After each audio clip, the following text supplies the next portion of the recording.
This is Google Play.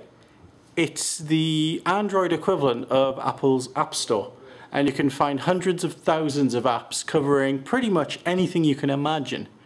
And they're all available here, and of course all available to find using Google's powerful search engine. So to find pretty much any app, I just click on the magnifying glass, and I could type in, let's try whiteboard, see if we can find a good Slate app.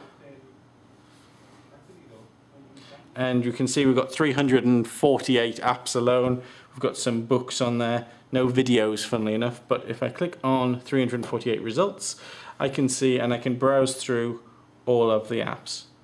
Now, as with the Apple Store, there's some paid ones and there's some free ones. The majority on Google tend to be free and just do one or two features themselves rather than being a complete package. This is very handy for us when recommending apps to students. But as you can see, you can just browse through and there's so many to choose from. You can put in additional keywords if you want to try to find exactly what it is you want. There are literally dozens and in fact hundreds. So that's how to find an app quite quickly and simply. Once you've found an app, and especially if it's an app you want the students to use, we'd put it on the Frog widget store, on the Frog App Store rather. This is Frog Mobile, and I'll go down to the Android icon, just click on it. And here we have our Essential, our Recommended, our Paid, and our CLV apps. Now Essential, we tell the students when they get their apps that they must install all of the apps in the Essential category. These are things that make the tablet work and deal with all of the, if you like, basic functions that we want the tablets to do. So we need them to install Adobe Air for Android, for instance. More importantly, we need them to have an antivirus on there. We also want them to be able to scan QR codes and things like that, so they need to install a barcode scanner. And there's Evernote and an MP3 recorder and a camera input, that's another way of uploading images, and a stopwatch and timer. So these are all available, and we all expect the students to get them. They're all for free.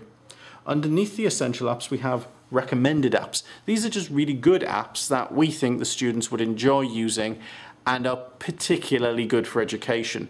The students don't have to install these, but it will enhance their learning if they do. So we've got things like The Guardian and Google Earth, and we have a better keyboard for the original tablets. And we also have the Kindle app linked to, so that students don't have to go hunting for things like that. And then How Stuff Works and TED and BBC News. All the apps that we think students should use, but we haven't made mandatory. We have one paid app on the store, and it's called QuickSight. Now QuickSight, we generally try to stay away from recommending paid apps because it's not fair really to students to expect them to get any of these things. QuickSight's really also not appropriate for the Year 7 and 8. It's an app that allows you to scan a barcode of a book and you will then be emailed the precise, the accurate referencing required. So if you're writing a large essay in sixth form or at university, say, you could scan the barcode in and you could quickly build your bibliography without having to sort of try to remember exactly what the Harvard referencing system is. It'll just do it for you. So it's a really handy app, and I wish I'd had that at university myself.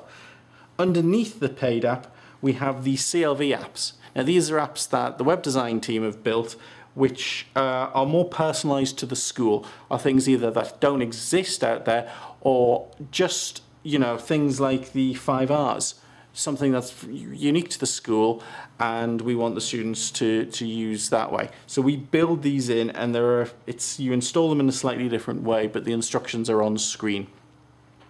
So those are all the apps. If you find an app that's free that you want us to build in, link to on this page, it's a very simple matter to do that. We've done that several times since we got the tablets, and I'm sure we'll be adding even more on. I was just going to, I think some of the stopwatch and the scribble pad were both apps that we looked into after the students had already got their tablets, and then we've made available. If I just quickly jump back to the Play Store, it's Google Play as a home use, if you're interested in this for home and not just for school. We also have the ability to buy books through the Google Play Store. So you don't have to go to Amazon or anything like that, even if you've got the Kindle app. You can get books this way too. And you can rent movies.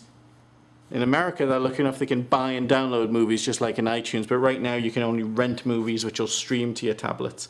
But if you're stuck on a train and you've got Wi-Fi, it's a pretty handy way of watching and catching up on some films. Anyway, that's all available. I encourage you to have a look through. It's well worth exploring fully, and hope you enjoy your tablet.